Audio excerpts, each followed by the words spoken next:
La mirada o perspectiva científica de Jean Fuster era mirar el món, l'home, les coses, des del punt de vista de la ciència i la tecnologia. La frase hereva del títol d'un llibre de Bertrand Russell, que és el seu mestre en això, mirar la vida, les coses, els homes, des del punt de vista de la ciència. És a dir, de tants avanços que la ciència i la tecnologia han aportat que han canviat la vida de les persones. Diu Fuster en una frase, tot el que no és natura és tècnica.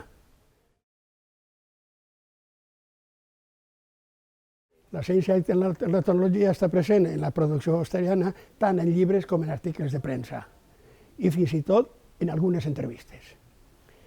La primera escriptura, diguem-ne, les primeres reflexions s'escriuen en el dietari en 1952-1960, que es publica l'any 69. Fuster té un concepte integrador de la cultura, però és ben conscient que la realitat no és ben bé així.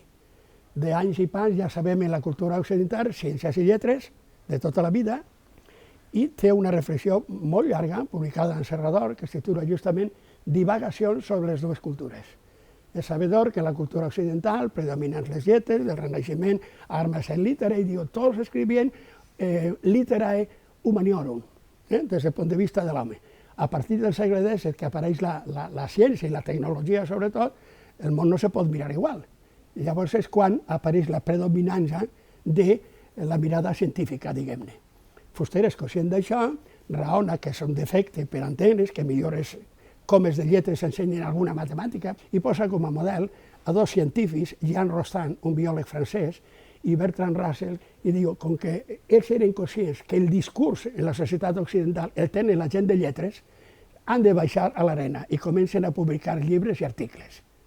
Bertrand Russell, que era un científic, acaba guanyant un Premi Nobel de Literatura. I Fuster l'imita bastant, perquè a banda d'escriure coses d'estes en llibres, n'hi ha una llau d'escrits de mirada científica en premsa. A partir del segle XVIII, en un article que se titula Ètica del diccionari per a ociosos, és conscient que naix un corrent dient la ciència i la tècnica ha progressat moltíssim, però els valors morals, i comencen a distingir progrés científic o tecnològic i progrés moral. I Fuster diu, això és una trampa.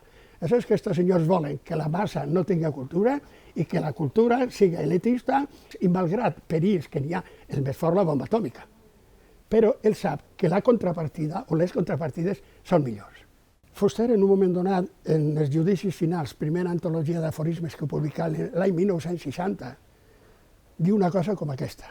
Us ho dic de tot cor, llegiu Bertrand Russell. No és un filòsof, és un desinfectant.